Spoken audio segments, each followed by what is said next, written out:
Welcome to Crosspoint. An interactive program featuring ministers and leaders of the Christian community addressing the issues that are challenging the church today. Here's your host, Mark Taylor. Yesterday's science fiction stories have become today's headlines. Welcome to Crosspoint. I'm Mark Taylor. My guest today is the founder of Not By Works Ministries. He's a pastor, professor, and national conference speaker, J.B. Hixson. J.B. Hixson, thanks for joining us today. You've got a tremendous opportunity to really speak to people about something that's really true and it's going on in our world, and it's growing constantly. This spirit of the false prophets, this rise of the global technocracy. And right in the preference of the book, you said, in the shadowy corridors of the not-so-distant future, humanity stands on the brink of the age like no other. A couple lines down, while few have been paying attention, AI has blurred the lines between physical and virtual reality. And I can agree with you on that, because just coming back from a convention that they really talked a lot about AI, I've seen just what is getting ready to happen. It's already happening, but it's going to happen in a much greater way. And so this book is very timely in addressing the situation that we have.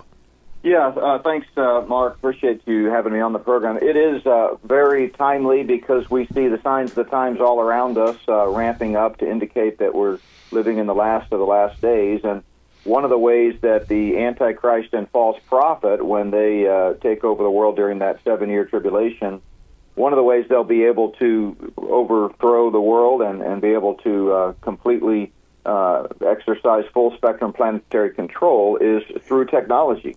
They're not omniscient or omnipotent. They don't have the powers of Almighty God. So to be able to exert control the way the Bible describes it in a lot of different passages, they're going to need help. And AI really fits that bill for such a time like that. Yeah. You know, you talk about here, you mentioned the virtual reality. You know, we've seen virtual church where they're in 5 years they're headed to, where you put on the goggles, you don't even have to go to church. The pastor goes to the church, he puts them on, and they all join together and look like they're all together having church. They don't even have to go to church. I mean, that right there is unbiblical in the first place. But, yeah, you know, there is so much out there. I mean, we even watched people and trying to identify if they was real or fake. And it's really hard to tell if you do not know what you're not looking for. And I'm afraid, JB, that there's a lot of people in America that do not know what they're looking for and know what they're looking at and can discern what's real and false. Yeah, no question. I mean, the believers are mostly asleep, and Paul warns against that in 1 Thessalonians chapter 5, but the general public is completely blinded and, in many cases, mind-controlled. But, you know, you mentioned a virtual church. There was a church down in Austin, Texas, and I talked about this at one of my conferences recently and actually showed a clip of it, that did the entire service by AI. AI wrote the songs, it wrote the sermon, it wrote the format, it did the children's story. The entire service was planned and executed by AI, and the pastor stood up to introduce it at the beginning of the service and said, you know, hey, folks, we're not in Kansas anymore. These days, you know, you got to get with the times, and we're going to run this service by AI. I mean, we all heard about the horrors of AI taking over jobs and destroying the economy, but I just could not imagine it ever creeping into the church and taking over the job of pastors, but I guess that's where we've come. Pastors aren't really, not all anyway, are really the pastors that they're supposed to be out there. And another thing, too, that we really had learned about, and you mentioned here, looking right here again in the preface of your book, it says, what happens when the vast, talking about digital data here, that this stuff falls into the wrong hands. You say the false prophet, equipped with the potential of artificial intelligence, could wield a power previously unimaginable. And we've seen what you're talking about here, where people are actually their phones. All the data and everything, that's who you are now, your data. You know, your life is in the clouds. And that's how they market you. They do all these things with you. In a way, JB, people are just playing right into the hands of all this. Yeah, and that's by design. I mean, the whole social media concept was rolled out by design by the powers that be to try to do that very thing, to capture your data. And you've all know Harari that I talk about in the book as just a leading Luciferian, kind of at the tip of the spear, advancing a lot of these ideals. He famously said, you don't need an army if you've got all the data. In other words, data really is the power of the day, and that's why they want all of our data stored in these server farms, in our bit buckets, so that they can, as Harari says, they can know us better than we even know ourselves. And when you get to that point, you can exert all kinds of control, and most of the time people won't even realize it. Yeah. In the introduction of the book, you say the whistle aboard the engine of the New World Order now blows much louder and more frequently. And you say, can you hear it? The stage is being set for the appearance of the Antichrist, and the curtain will soon rise. We're really close to seeing some real major things change in our world, and I would say a lot of it is pivotal on this year. Would you agree with that? I think absolutely so. In fact, in my previous volume, Spirit of the Antichrist, Volume 2, I talk about the timetable and all signs from their perspective, there being the Luciferian elite that are working at the behest of Satan to try to take over this world. From their perspective, all signs point to this decade. I mean, they've really been targeting the 2020s. A lot of things are coming to a head. But, in that chapter that you talk about, I talk about a train looming in the distance, which is a quote from a movie. And the fact is, it's bearing down. And we better heed the warning of Proverbs 22:3, and when we see trouble coming, prepare for it. So, by the way, folks can learn more about Spirit of the False Prophet at spiritofthefalseprophet.org, spiritofthefalseprophet.org. I kind of go through the whole table of contents, list the entire preface that you quoted from a moment ago, and then kind of see the topics that we cover in the book. Yeah, and in the part chapter of the book you call Luciferians in Sheep's Clothing, on page 28, there, as I discussed in my Spirit of the Antichrist books, Christians can be some of the easiest people to dupe, so it makes sense that the Luciferians would target churches. Okay, first of all, explain who Luciferians are, and then explain to us why they would target the churches. Yeah, you bet. So a Luciferian is a biblical term, comes from Isaiah 14. It's also their term for Satan's co-conspirators on earth that have been trying to take over the world since he got kicked out of heaven.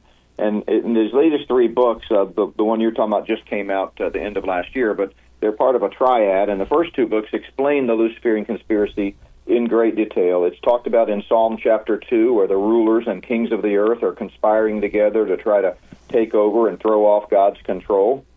Satan has control issues. He has since he attempted a coup in heaven and got kicked out, along with one-third of the angels. And ever since then, he's been trying to take over the world. And so that's a very real thing, and we see it not only theologically, but we see it practically and empirically in world history. And so absolutely, they're trying to take over the church. In fact, my wife and I recently watched a new movie called One Life, about a fellow that helped young children escape Czechoslovakia during the early days of World War II and Hitler's regime.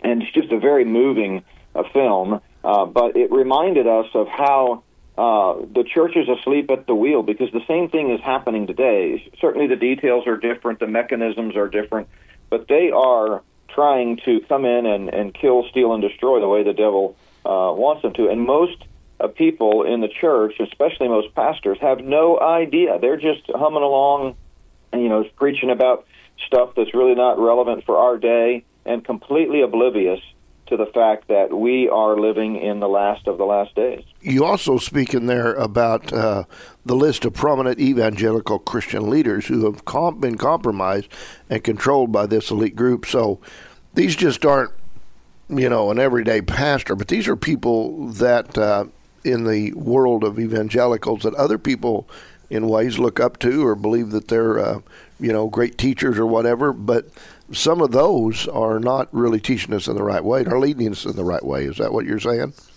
I absolutely agree with that, and I know that firsthand. I also know that I talked to a colleague of yours that's been doing a radio for 30, 40 years, and I asked him his opinion, and he agreed that there can be no doubt there are key evangelical leaders, prominent names that most people would know, who have become controlled. And by controlled, we mean they are part of the controlled opposition. The Luciferians follow the Hegelian dialectic, problem, reaction, solution. They always like to make conservatives and Bible-believing Christians think they have a voice, but in reality, some of our key leaders have been controlled. It's easy to control people through money, through blackmail, through power, through threats, so you name it. You can control people. And I have no doubt that several people, the ones that, for example, promoted the vaccine and promoted the lockdowns, and they just, they might say things that we resonate with from time to time. They might do some good books, write some good books, but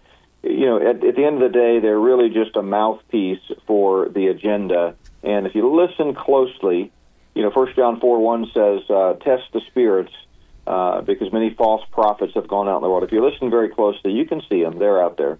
Yeah. And now you also talk about, and I probably can't pronounce his first name right, but right at the end of chapter 4, going into chapter 5, you talk, while we wait for the rapture and the final judgment of the Antichrist, false prophet, key Luciferian personalities seem to be, taking on their roles. The next chapter, and that's then going into 5, we'll zoom in on one of the most famous hitchmen of our days. Now, who is this person that I guess works as a right hand for Klaus Schwab? Yeah, Yuval Noah Harari is a leading intellectual of our day, but he's way beyond that. I mean, he's just enormously popular among the elites of our day. He's an academic, a scientist, a historian, an economist, a political strategist, a news commentator, an author, a philosopher, a lecturer, he's even a cartoonist, and he's even written children's books. I mean, he is out there. If you do a search for Yuval Noah Harari, you'll come up with hundreds of videos, to everything from 60 Minutes, 2020, Dateline, TED Talks, major speeches at universities and colleges, world gatherings, but he emanates from the World Economic Forum, where he is sort of Klaus Schwab's protege and right-hand man, and he's out there blatantly serving as the mouthpiece for the New World Order, talking about how humanity is redundant, we don't need so many humans, we're all useless, we need to get rid of them, talking about how nation-states should not exist, they're a figment of our imagination, man does not have a soul, humans don't have a free will, and he's just an all-out immoral, from a biblical worldview, despicable human being. He's an avowed homosexual, he brags about his conquest, let's just say, and just how, he tries to have one partner a day, and if he misses a day, he'll make it up the next day. I mean, he's just an evil man. But the stunning thing is how many people, absolutely fawn over him. You listen to his speeches, and they're cheering him like he's a rock star because he's saying things that I guess they aren't really listening to, because if they were listening to it, they would know he's consigning them to death. I think I mentioned he talked about having one partner a day. I think it was one a week is what he talks about. But anyway, the guy's just not a good guy. Well, and kind of backing up into chapter 5, too, you talked about, speaking of not a good guy, you mentioned some of our former leaders, different people that's been in power, and as far as presidency, vice presidency, and stuff, and how some of these have helped set this in order of what we're getting ready to face and are facing. Yeah, behind every world dictator, there's always a not as popular, not so well-known second in command. So I have a chapter 4, that's entitled Historical Henchmen, Lackeys, and Wingmen, and I talk about the role of what experts call the 2IC. It stands for second in command. And, it's fascinating when you start looking at the stories. And, yes, even in America, there are notable vice presidents who have really been the seat of power during those administrations. And you have to remember the United States was founded early on by God-fearing Puritans who were Bible-believing, wanted just a place to worship God. And that they came over in the early 1600s, 1620.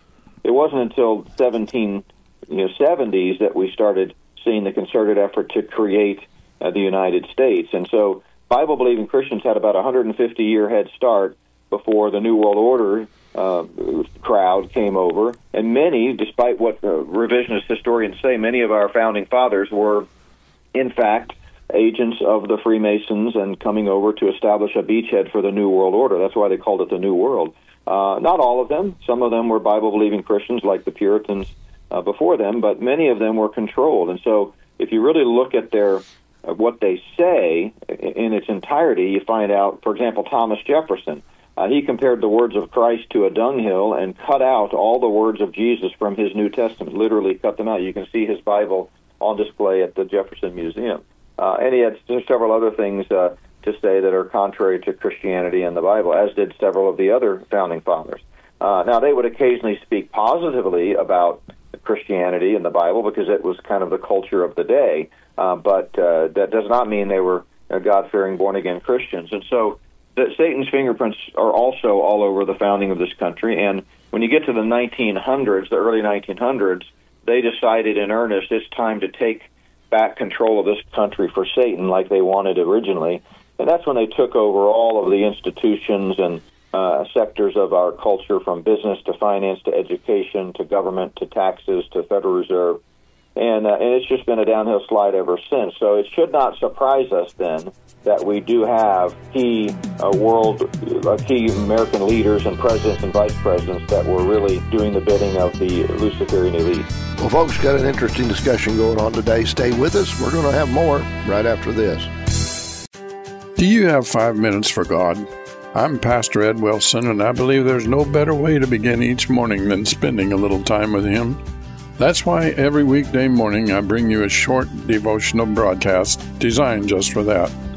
Look up God's 5 minutes wherever you get your podcasts to kickstart your spiritual walk for each day. We'll always do it in 5 minutes or less. Have you talked to God today?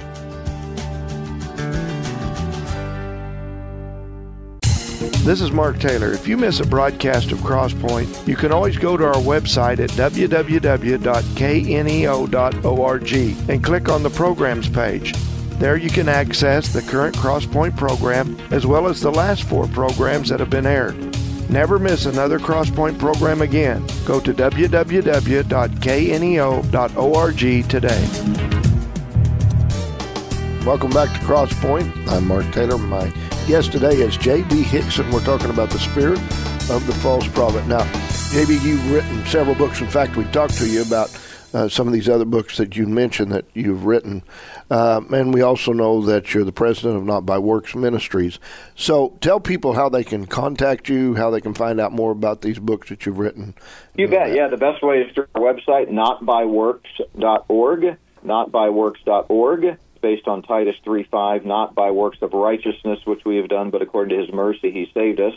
And we're passionate about the clarity, accuracy, and urgency of the gospel, especially the urgency in these last days as we speak about matters related to Bible prophecy. My latest 3 books are available right there from the website. They're also available on Amazon. It's Spirit of the Antichrist, Volume 1 and 2, and then Spirit of the False Prophet, Rise of the Global Technocracy, which is the one we're talking about. And again, folks can learn more about that at spiritofthefalseprophet.org.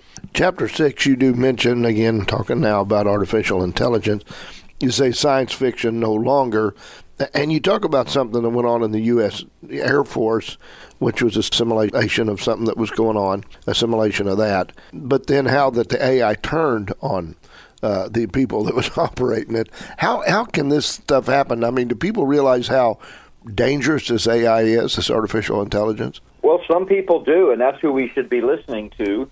I mean, the unbelieving scientists, I assume unbelieving, we don't have any indication that some of these folks have placed their faith in Christ, that are the experts in this, they're sounding the alarm. You know, they're quitting their jobs, they're blowing the whistle, they're saying, hey, we've crossed the Rubicon here, we've lost control, we don't know where this is headed. That story out of the Air Force, you know, our home office is in Colorado, not far from the Air Force Academy, and so we kind of keep a close eye on the news coming out of there. But this was a simulation in which an AI went rogue and killed its human operators. And when the guy kind of running the test blew the whistle on it in a Twitter post, but the Air Force later tried to walk it back. But you know, this guy was an eyewitness. He said, no, this is absolutely what happened. The government has been holding congressional hearings about the matter. Not too long ago, many congressmen sent a lot of their staffers and other bureaucrats to a special meeting at Stanford to learn about AI. You've got proposed legislation to try to keep AI away from the nuclear, football. So it really is a concern, and obviously technology itself is morally neutral, and we see a lot of good things coming from technology, such as the fact that you and I are able to talk, from remote locations, even on this program. And in the medical field, there's a lot of positives about technology, but as we've already said, in the wrong hands, it becomes a very powerful tool for nefarious ends. Page 102, we're still in the artificial intelligence science fiction no longer chapter. And you talk about people are being conditioned by the millions to interact with non-humans, and this will make the false prophets' global deception campaign much easier. Then you go on to tell a story that came out from AI about teaching children, and you talk about it's bad enough when parents outsource the raising of our children to the government schools. But the thought of handing your children over to AI. Now, do parents get this, that you hand your child over to artificial intelligence that's going on? I mean, some parents are going to have to make some real decisions in these schools, are they not? Well, absolutely. And Christian parents just need to get their kids out of public schools. I mean, that's been true for decades. I don't know why any Christian parent would continue to do that. And I understand it's a tough decision for many parents. Their circumstances make it difficult, but the pagan compulsory government school system is nothing but a breeding ground for agenda, and it's time to get out of there. But yeah, I mean, the tentacles of AI reach everywhere, and in terms of child care, that's becoming a thing, which of course is nothing new. Many parents just use television and other early stages of technology to babysit their kids. But they're using it in nursing homes. They're using embodied AI, which I think we should talk about that as well. What is embodied AI? To kind of sit with your aging parents in nursing homes and be their friend and have conversations with them. You see, Satan hates humanity. He wants to kill, steal, and destroy. God made man in his own image, so we are image bearers for God, which just really bothers Satan because he hates God so much and wants to overcome him. So Satan's trying to transcend humanity, create a new version of humanity that is soulless and is not made in the image of God, and that will supplant God's highest pinnacle of creation, thereby, in Satan's mind anyway, making him the creator and making him kind of the victor there. So they're using AI in all sectors of life. Well, and something that I'm wondering about, and you talk a little bit about it, but digital currency, is that part of AI? Is that kind of part of that area? Absolutely. AI is just the computer program that kind of analyzes all the data. And remember, you all know Harari talks about how organisms are algorithms. He thinks of humanity all as just one big algorithm. And so central bank digital currencies will be put in place globally for sure after the Antichrist, and very possibly before the rapture. We could have that. We already have it in many countries across the world where it's now mandatory. But essentially, it does away with any type of physical currency or means of exchange, and instead implements a digital currency that is completely trackable and controllable. So, they can tie that to your carbon footprint. They can tie that to your social credit score. They can tie that to your health record. And at any point, if they don't like what you're doing or saying, they can turn it off so that you will not have the ability to buy or sell. It's kind of like when you go to make a purchase with a credit card and your credit card's been compromised, or for some other reason the credit card company declines the sale. The person on the other side of the register just says, "Sorry, you can't buy this. You need to use some other means of payment." But once CBDCs are implemented globally, there won't be another form of payment. You'll just have to do without, and that this is what they're trying to do with digital currency. But it's the AI behind the scenes that will be analyzing the data and be making those determinations. Now, talk to us a little bit about this body AI, or whatever you was wanting to kind of touch on here a while ago. You was talking about with people. Yeah, so everybody's familiar with the classic picture of a robot. We've used robots for decades in the industrial world. They look like robots, what you would see in the old movies. That that scoot around warehouses and move boxes around and place them up on shelves. They're just, mechanical robots. Well, the dawn of AI and large language model programs like ChatGPT, which I'm sure everyone's heard of, they can now make these robots a lot more lifelike and a lot more independent. And so the next phase, naturally, was then to make the robots look like human beings. And so that's what we mean by embodied AI. You take a quote, robot that looks like a human. I mean, it feels like a human. Its skin feels like a human. Its face looks like a human. Its reactions are like a human. And there are several companies working on this, some of them out of China and other places. And Goldman Sachs has talked about how by 2030, this will be a huge multi-trillion-dollar industry because they're working, so hard at it. But already you're seeing it. Newscasters, a lot of news stations now, particularly in other countries down in South America and China, are using embodied AI. So you think you're watching a male or female newscaster, but it's really just a robot. It's an embodied AI. At some of the tech conferences, the large global tech conferences where the leading technologists and tech companies like Google and Microsoft present. They've had presentations by embodied AI, and it's pretty frightening when you read some of the transcripts. I give one of those, at least in the book, where the AI admits that, there'd really be no way for you to stop us if we wanted to take over the world. Yeah, and that makes me think of, again, the conferences that we were watching newscasters that were not real people. And then we would have one that looked like and one it was, and you try to determine which one wasn't. So you're saying through what this global technocracy can happen that we someday may go up to the counter at a convenience store to buy something, and that person may not actually be even human behind the counter that's waiting on us? Oh, very, very possible.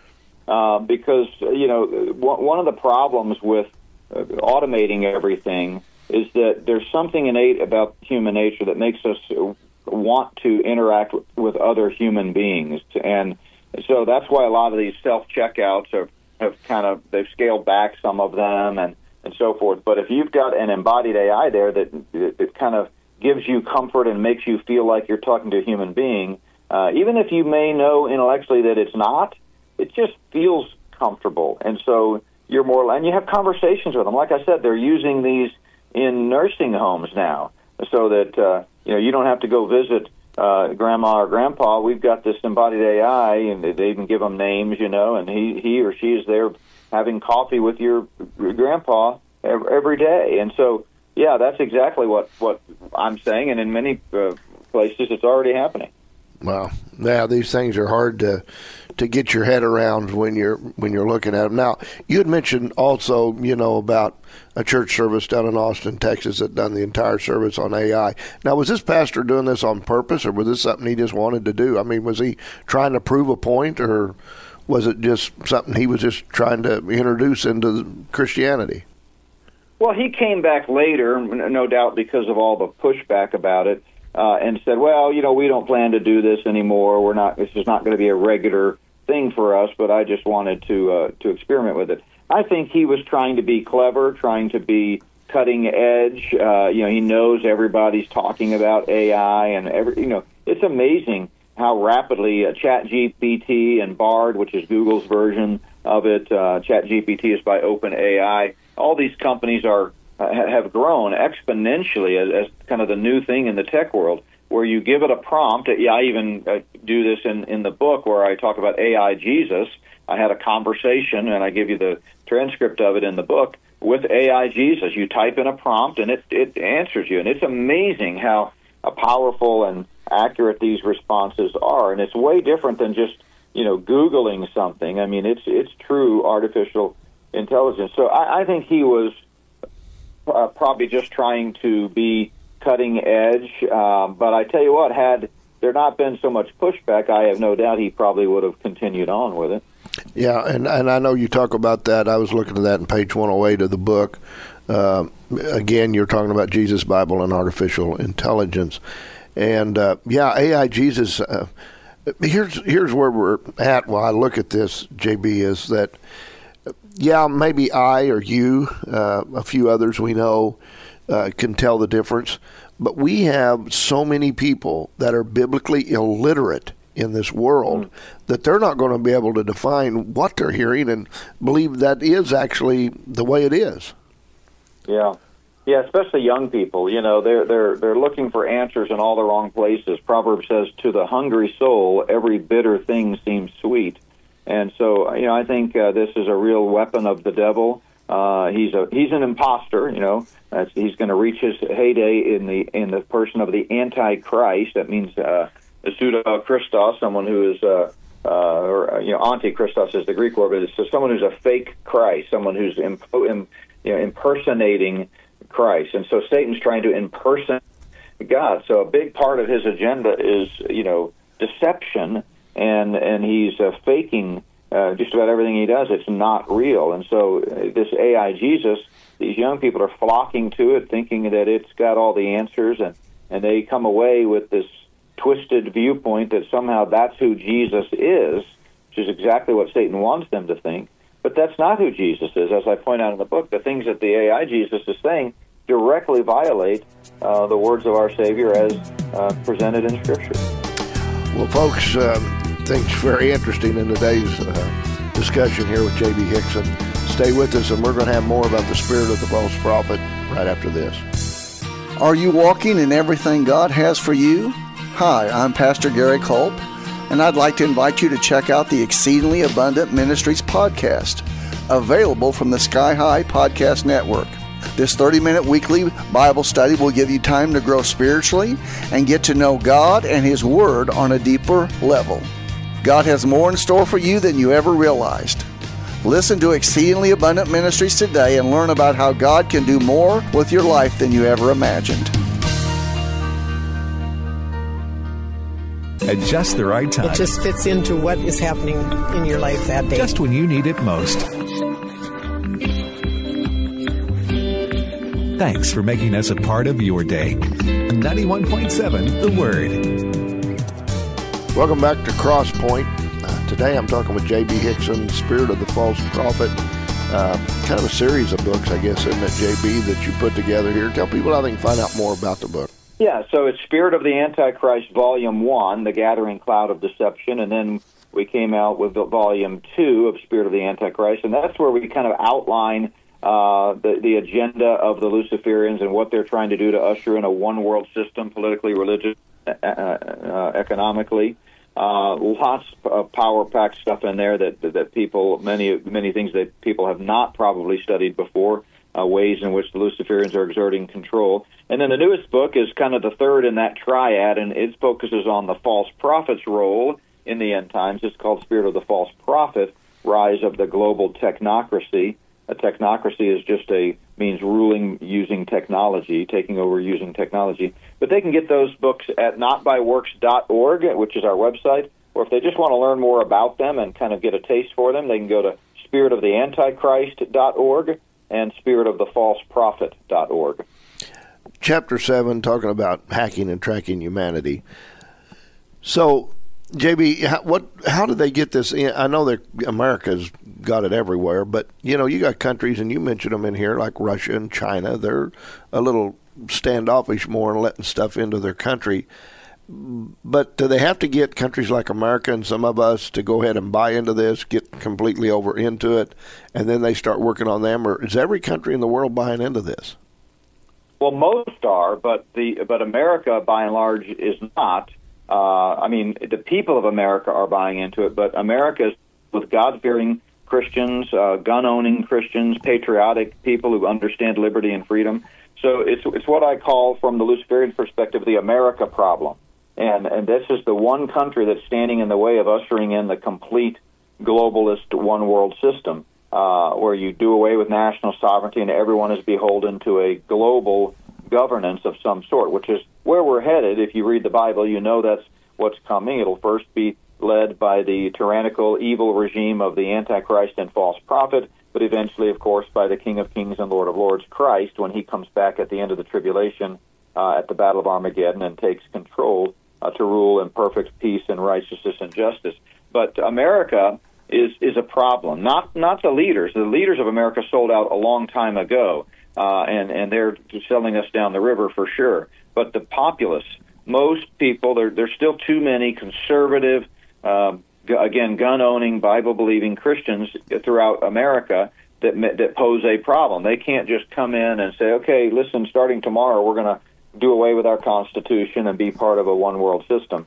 So they've got to solve that problem before they can usher in the complete, full-spectrum planetary control grid. And I think what they're doing is to systematically foment unrest, conflict. They're going to bring down the economy. I mean, frankly, the economy is already, code blue. It's just a matter of when they call time of death. And they're doing all kinds of things to try to have an unfreezing event, as guys like Kissinger and Rockefeller have talked about, from which we will never recover. And then Americans will cry out to be saved from whatever this tragedy, this crisis is. And the answer will be, well, come on board the one world system with its digital currency and everything will be okay. So I think that's where we're headed. Obviously, we don't know when, but all signs point to some type of, black swan or false flag event, in the near future. You say 6 words there on page 115 that really stood out to me. You say data is the currency of power. Man, I never thought of that, but that is true.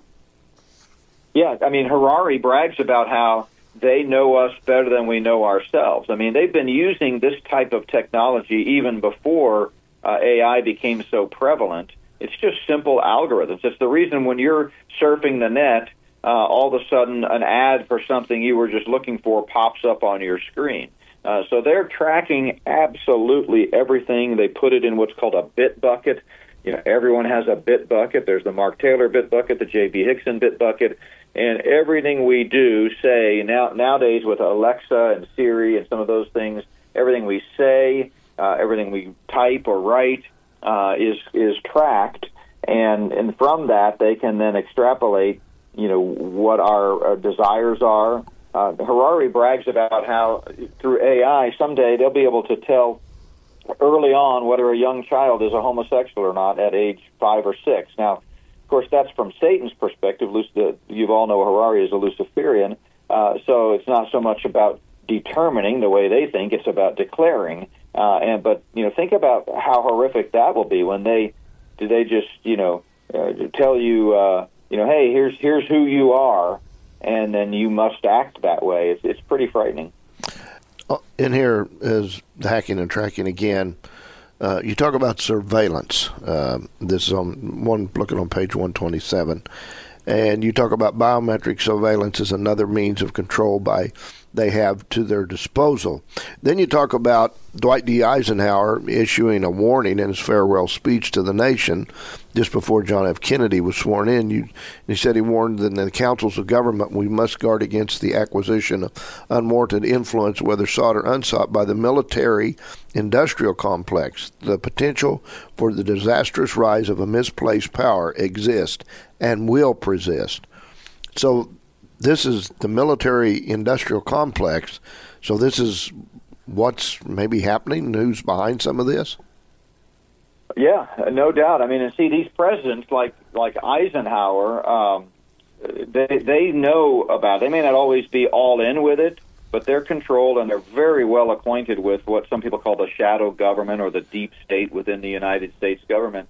And so Eisenhower was just essentially letting the cat out of the bag there in 1961. We're now living it. I mean, we're now 60 years later, more than 60 years later, and this, potential for misplaced power has arrived. I mean, this is the day that we've come to. Now, you mentioned the word biometrics, and you say down at the bottom of the page here, biometrics is the measurement and statistical analysis of a person's unique physical and behavioral characteristics. So is that that's the data that they're keeping on the people? That's part of it, not exactly. The data is again, what you surf on the internet, what you type into your computer, what you speak into your phone, your emails, your text messages, your social media posts. The biometrics has to do with things like your eye retina, your fingerprints, your body shape. It's why they capture all of that with the scanners at airports, and now all the airports are going to facial recognition.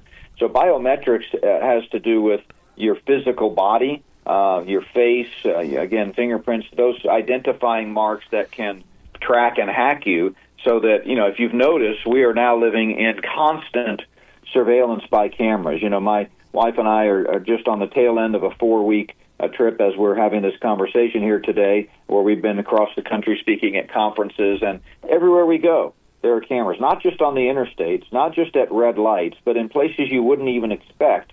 And so it's not hard to track where you're going now. You leave a digital footprint every time you make a purchase, and even if you use a cash, all of the stores now, even little podunks, convenience stores, have cameras that are tied into servers, and once it's on a server, it's easily accessible from anywhere in the cloud. It's biometrics is a way of basically controlling and tying back all of the data into one person. Oh, well, I've been told by people in, like the big Lowe's, Walmart and stuff like that, that immediately when you walk through the door or even across the parking lot going to the store, they pick up your face recognition, know what you're probably in there for, what you're going to be looking at, and they know all about you before you even get in there. And it's kind of like they know your they know your shopping list. Absolutely, and it's getting to where we're catching up with places like China, which has always been a couple of decades ahead. But in China, if you jaywalk, before you get to the other side of the street, they've already debited your bank account for the fine. I mean, it's all tied into a central system. In some stores, or just on the streets in major cities in China, as you're walking down the street and you see these billboards, these sidewalk billboards that are digital, that change, it's got cameras. It recognizes you, knows what you want, and the ad changes to cater to you and to the things they think that you might want. In some big retail stores in places in the world, you walk into the store, as you just said, and as you're walking down the aisles, they're changing the ads and the coupon machines and things to cater to what you want. This has been going on for years. I remember reading a book by, I think it was Catherine Albrecht, called Spy Chips, that talked about, even before AI technology, how they were tracking you and using this type of technology to cater to you personally. Now, in there's a section called Now You See It, Now You Don't. And you talk about hijacking America and those that's kind of been involved in setting that all up. And you talk about America being a thorn in the side of these Luciferians. And you say this is all orchestrating an economic collapse to hasten the fall of the country and fulfilling the global dream, so to speak. And like you said a while ago, we're on life support. There's no doubt about it when it comes to the economy.